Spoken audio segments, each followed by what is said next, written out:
Hello and welcome to QMH.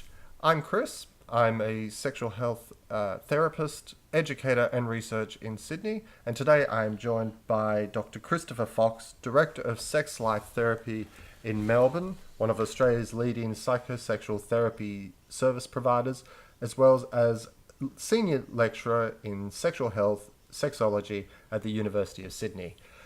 What else do you do, Chris? I have various roles. I also am part of the World Association for Sexual Health. I'm the Asia Oceania Associate Secretary for the World Association, which is the international body advocating for sexual rights and sexual health, working with organisations like the UN. And I'm also the Treasurer of the Asia Oceania Federation of Sexology, which is our regional body. Previously, I was the national chairperson for the Society of Australian Sexologists. So I'm well and truly in the sexology, sexual health arena. It's one of my little interest areas, you could say.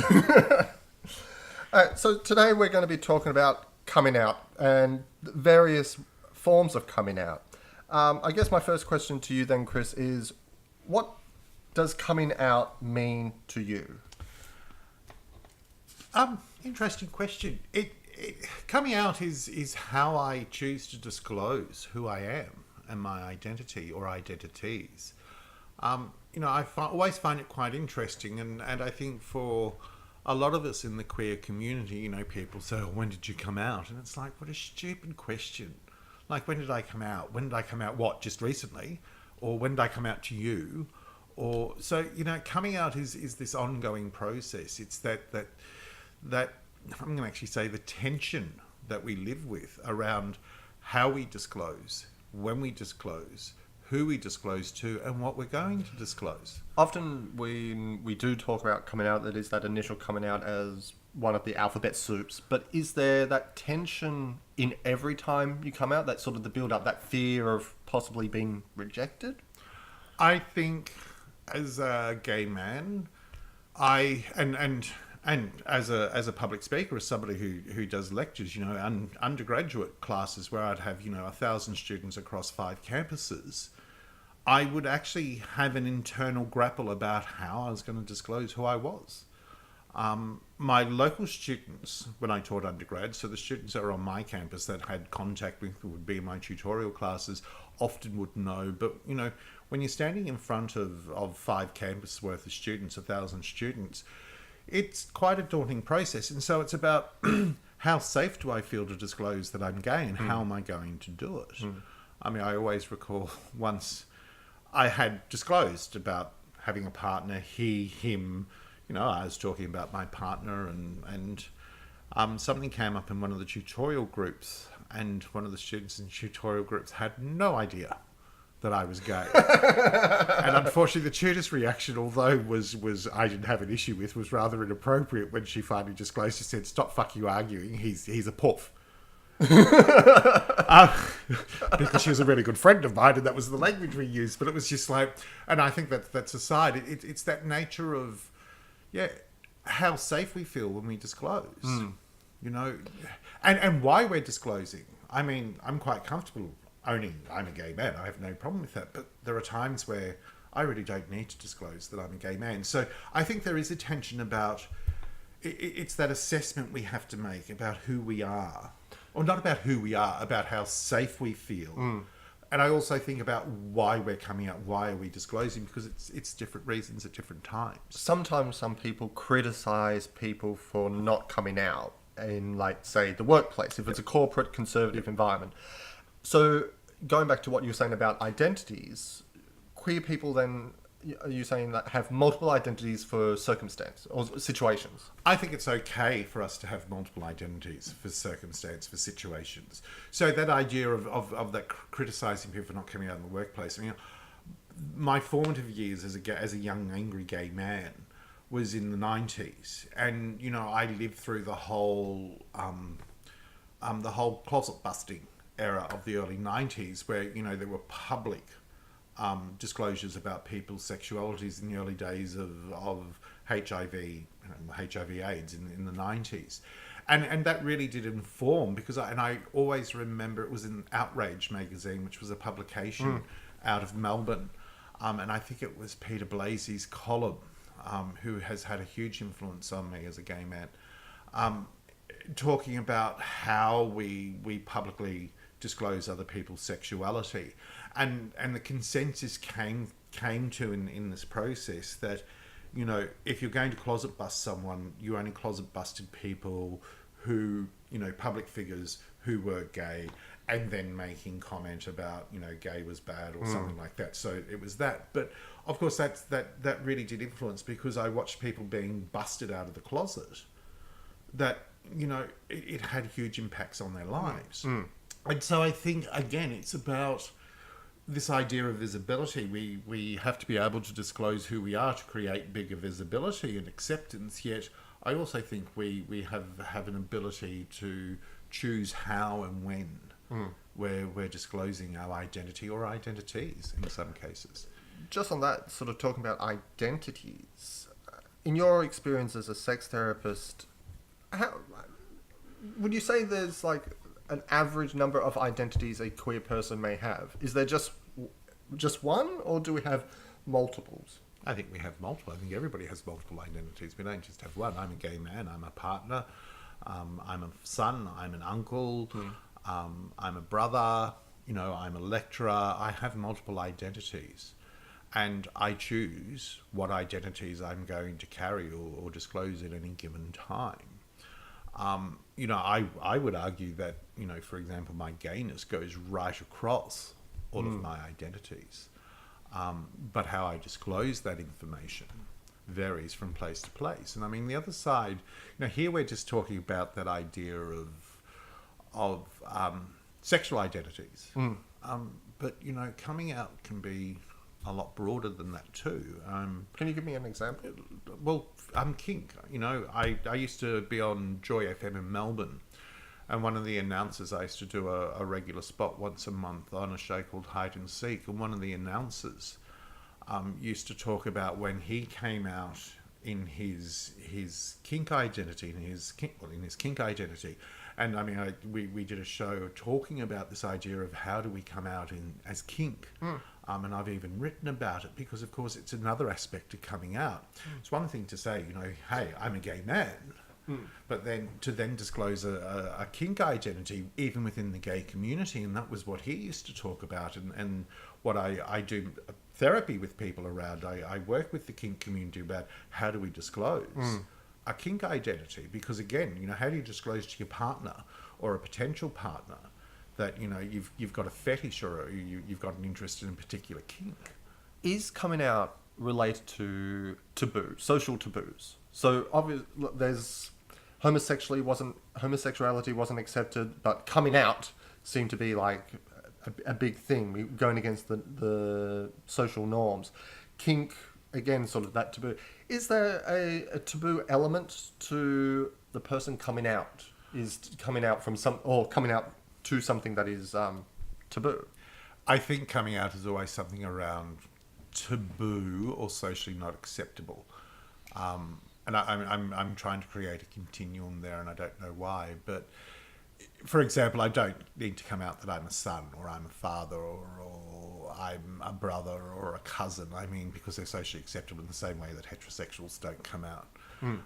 You know, one of the challenges when I used to teach undergrads, you know, I used to present to them when we're particularly talking about sexual identity, sexual and gender diversity. One of the questions that I'd pose to them: when did you disclose to your parents you were straight? And that used to be the opening of a lecture, because it was like, you know, guys, heterosexual people often don't have to disclose their identity. They don't disclose their identity. But it was always fun, those students that took it on board and go home and try to tell their parents they were straight, and they'd come back and they'd go, oh, Mum and Dad were so worried, they thought I was going to tell them I was gay. And it was like, yeah. They were scared you were going to be gay. They were worried you were going to be gay. Do you get what we're talking about? And they did. They genuinely did. But of course, you know, straight people don't come out. You don't come out that you're heterosexual, that you have sex, you know, in a missionary position. But, you know, heterosexual people who are into kink often have to come out. Yeah. And they experience similar experiences. Yeah. In your experience with the different forms of coming out, sexuality and kink, which ones have you seen actually experience worse? Because from my experience, like seen a lot of clients more distressed about disclosing that they have a particular fetish and they like having sex a particular way or into a certain thing, than somebody with who's LGBTIQ or even HIV, which is another thing we'll get to today. But is there still that sort of mystery around kink? Nobody knows quite what it is, but it's not quite right. When actually it's just another form of what rocks gets your socks off. What rocks your socks? I know. What rocks your boat? What gets your socks off? First of all, I'm going to say I'm not going to engage in is there one worse, because I don't know that that's helpful or even carries a truth. So I think, though, to come out queer, or to come out as part of as an identity, gay, lesbian, bisexual, trans, intersex, each one of those have a different tension. Queer, each one of those have a different tension. And of course, let's not forget gender identity in there as well, which we do with trans and intersex. But sexual and gender diversity identities is one thing. Yet, what I think we forget in our communities is that there are still inherent prejudices within the communities. And so then we still engage in acts of prejudice and have prejudice and acts of discrimination around what we perceive as okay and not okay. Those storylines in things such as Queer as Folk, around the good gays versus the not good gays. I mean, good gays, settle down, have children, build a house, whatever, or however we want to, or live in inner city suburbs, however we want to construct the good gays. But then, you're into piss or you're into fisting, and people suddenly start reacting. And so I think it's about the multi-layers of identities that we carry and how people react to them. Regarding trans, we're seeing a lot more younger people coming out as trans, identifying quite young as gender fluid. Identifying or coming out? I'm going to... Okay, I'll say coming out. Okay. Then there's that the parents have to come out on behalf of the child. And we sometimes sort of see this in older sort of gay men with their parents, that sort of describing people's partners as, oh, that's their friend or that. But do you think there is a lot more social acceptance of people coming out? Because I think at my niece's school, there's three kids in one of my niece's years that is trans, and the parents are out and proud and all that. But that wouldn't have been like this, say, 10 years ago. I think society has changed when we look back retrospectively. I can remember. I think there are two elements to what you're asking, and I'll go along the line of how society has changed. The visibility is really what we're talking about. I can remember when I was younger, older gay and lesbian people would say, life is so different, it's so much easier now. But of course, for me as a young gay man, I didn't think it was very easy. And now I hear, at 48, and I don't care if people didn't really hear that, I'm now part of that older group, I believe. And again, I'm very conscious about when, my peers and friends say things such as, oh, it's changed, it must be so much easier. Because, of course, we look at young same-sex attracted young people and young people with diverse identities. And, their experiences of discrimination, their experiences of socially induced self-hatred are still very much a reality. And I don't know that they've changed that much. So although we may have greater visibility in a better world, so to speak, there is still all of these issues that young people have to face that we haven't been able to alleviate. And so I don't know. I think at one level we have greater opportunities to welcome greater or more identities at a younger age. But I still think there is a whole heap of barriers and obstacles that as a society we still need to grapple with and deal with to overcome. The other part, though, I'm going to go back to is that parent stuff or the sibling stuff. parents often have to negotiate coming out. And then the other thing I think that hasn't been alluded to or spoken to, and again is something that's close to my heart, is children of gay parents have to come out. And, you know, my son, you know, he often has spoken about what it's like, how he negotiated, particularly university, having to negotiate, my dad's gay. He was adopted, and again, we've both publicly spoken about, you know, this experience. You know, and I've always said to him and his fiancée that it's okay, one day he'll realise the mistake he's made and he'll identify as gay, because that's what he truly is. I mean, it's so wrong to be straight. But, you know, he at high school, at secondary school, some of the kids knew it was just one of those things, but it was also a smaller, close community. He then went away to college. He hid at college for much of it. He didn't hide. That's a really bad way of me putting it. But he didn't disclose that I was gay because college was 1,200 kilometres away. He came home on holidays. Select of his college mates knew that I was gay, but it wasn't, you know, public knowledge. That was fine. he afraid of, like, some sort of homophobia? Oh, it was having to deal with the homophobia. I mean, he was 18, 19 in an agricultural college in central Western Queensland. Not exactly the most comfortable place to be anything other than heterosexual. So it was the impact of homophobia, and he was conscious. He didn't like the homophobia that would be expressed towards me, even though I wasn't there. And then, of course, for him, there was other issues around being called gay, or, you know, you must be gay, and the inherent homophobia there. But then in attending university in Melbourne, again, you know, and University of Melbourne, it's a big city. It was, you know, a large university campus in Melbourne, but then he still had to consider how he disclosed. He didn't want to be judged. He didn't for who his parents were. He didn't want to be judged for who his parents were. He didn't want to be judged for who his parents were, and he didn't want his parents to be judged either. Yeah, if that makes sense. So, you know, there's coming out.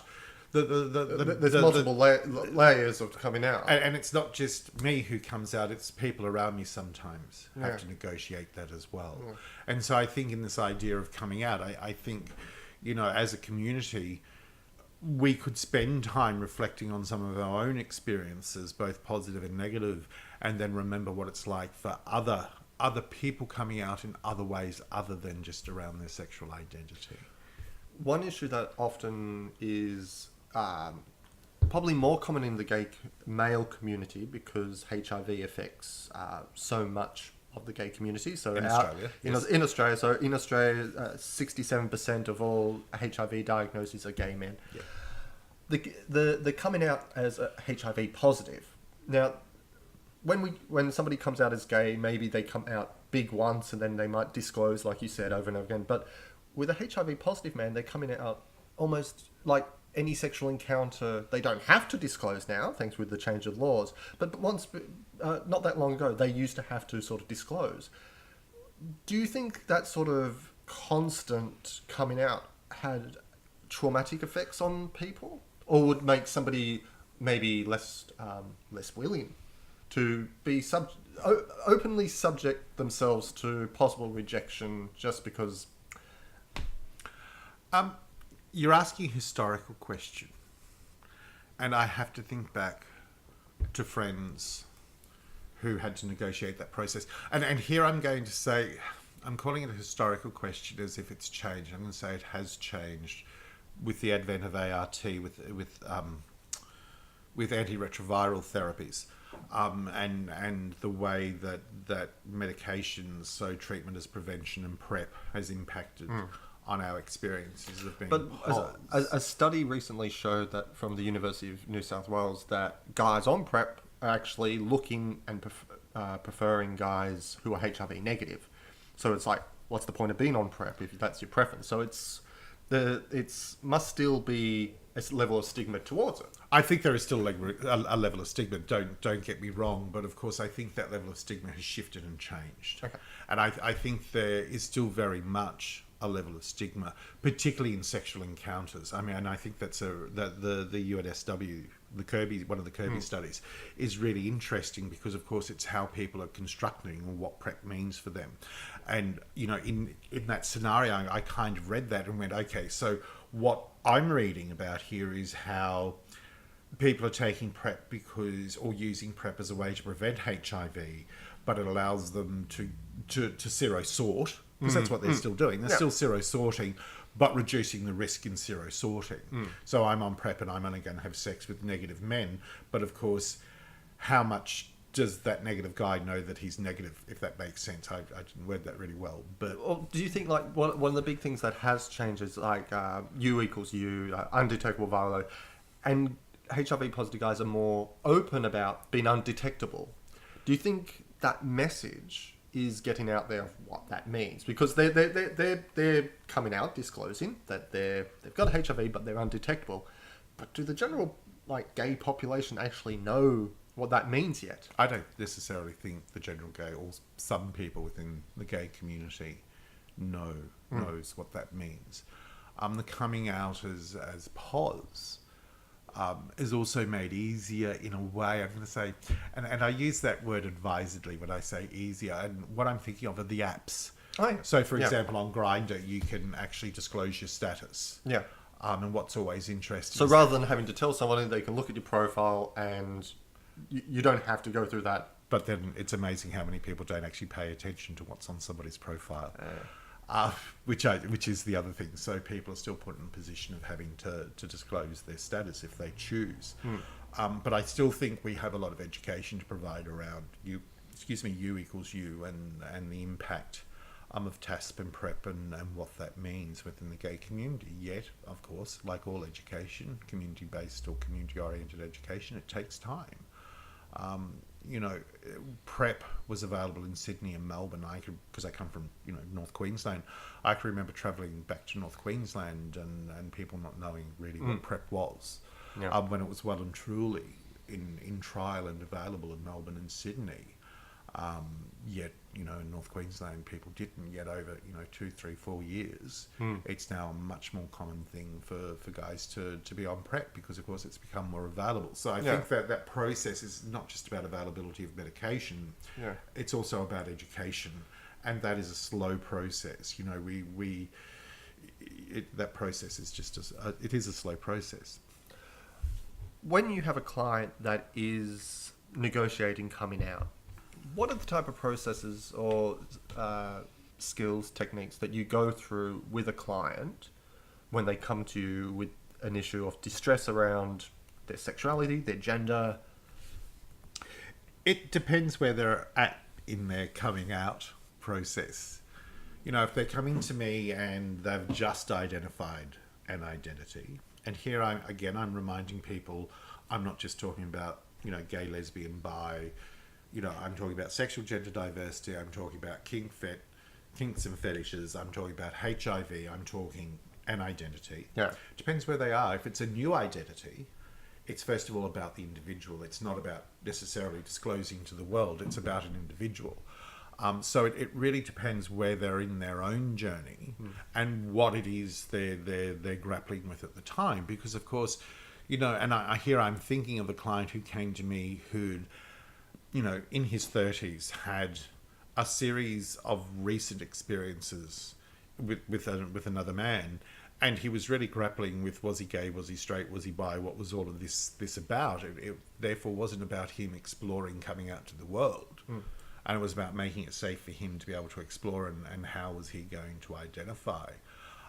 Then, of course, negotiating with and again, another older gay man who in his late 50s, left a 30-year marriage and because he was gay. But of course that was then how does he disclose to other family, other friends, those situations.